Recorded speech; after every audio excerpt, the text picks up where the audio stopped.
All right, guys, so here we are, we're at the property. We did get a new door put on. That's one of the first things I do when I buy a property, replace the door, because I don't want any previous person who was able to get in here to get back in here. So we replaced the door and we changed the locks. So keep that in mind. All right, guys, so we finished demo in here. As you can see, we took up all the floors. The baseboards around have all been taken up as well. This area we're in right now is the living room, and pretty simple. We're gonna put some recessed lights in the ceilings. We're gonna do a nice chandelier, and then we'll probably do some type of something decorative here along the wall as like a centerpiece to the living room. All right, so there's the basement down there. We're actually gonna leave that unfinished. I'm not dealing with the basement. We don't need to finish the basement, so I'm not going to. And here we're just gonna do a chandelier. Do a nice chandelier, paint, put a new flooring down, and we're gonna call it a day in here. Not much that needs to be done. Now this is where the money's made, the kitchen, right? This is where you're probably gonna spend the most money on your renovations.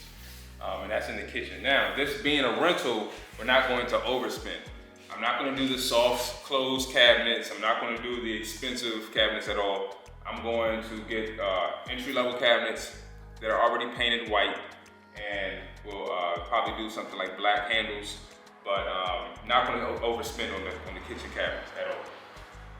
But we're gonna run kitchen cabinets along this wall. We're gonna have a sink, and then we're gonna have the fridge over here along this wall right here. Let me come in here and show you where we're gonna actually add some value. So this right here is the bathroom. This bathroom previously was a half bathroom. We're gonna convert it to a full bath. So we're gonna close off this window in here, and then we're going to put a shower in this space here. We're gonna put a toilet and then a vanity. So we're gonna make it a full bathroom. So the reason we're doing that is to add value. This house currently is a 3-bed, 1.5 bath house. In order for me to get the value I need 2 full bathrooms out of this house. So this is where we're gonna add it. We have this space, so this is where we're gonna add it. All right, so real quick, before I finish showing you all the house, let's talk about the numbers that count. So we bought this property for $60,000. We paid $60,000 for the property. Now, we're gonna put another $60,000 into the renovations to get this house renovated. So we're gonna be all in for $120,000.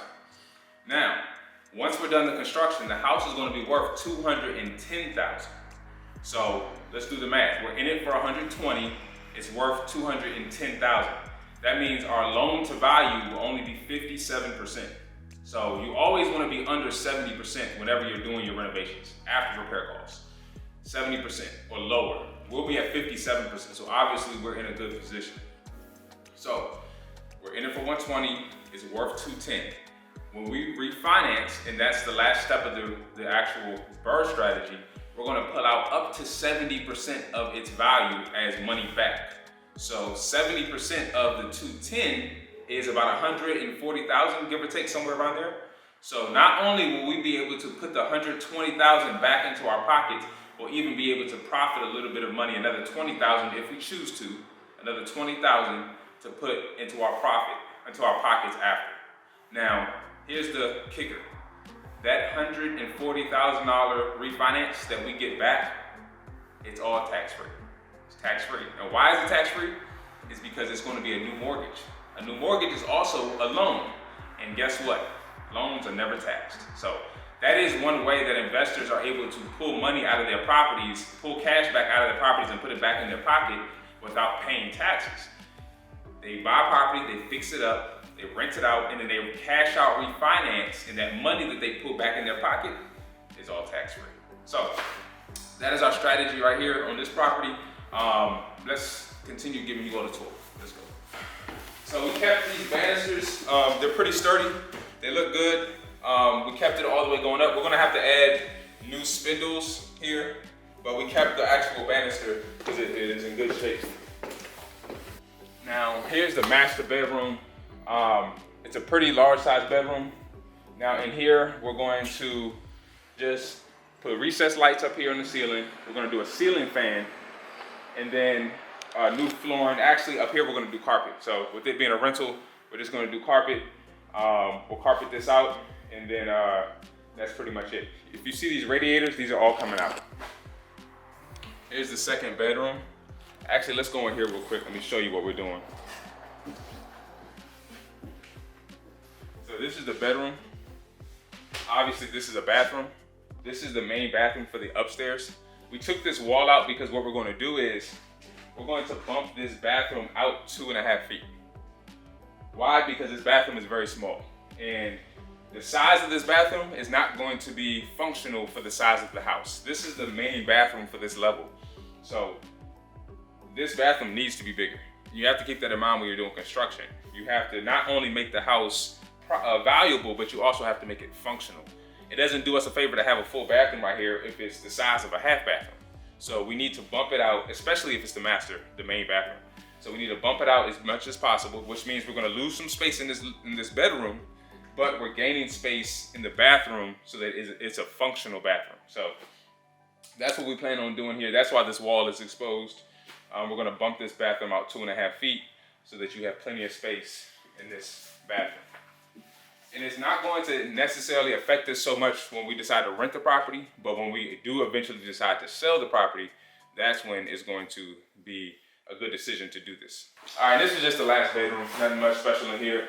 This may be an office for the new tenant or a children's bedroom, but nothing special in here. We're gonna put new flooring, paint, and put a nice ceiling light in the ceiling. So, all right. So one last thing regarding the numbers. So I told you we're gonna refinance for about $140,000. Now, one thing I didn't tell you yet is how much rent we're gonna get. So the property, once finished, should rent out for $1,850. It's gonna be a 3-bed, 2 full bath house, and it's gonna rent out for $1,850. Now, when we refinance for $140,000, or if we refinance for that amount, our mortgage is gonna be somewhere around $1,200, all in. So if we're bringing in $1,800 and we're paying out $1,200, that means the property will cash flow about $600. So let's go through everything. We bought the property for $60. We put $60 into it. That's $120. We're going to refinance for $140. So we're going to put all our $120 back and plus an extra $20,000 back. We're going to have a new mortgage payment of $1,200, and the property is going to rent out for $1,800. So that's $600 in cash flow that we're going to have once we're finished with this property, and we're not going to have any money tied into the property. Why? Because we pulled it all out and put it back in our pocket, so that we can use that to go out and do it all over again. And that's the repeat, the last R in the BRRRR method. So I'm gonna keep you all updated on this project. Thanks for riding out with me today. And remember, grind and get money. Peace.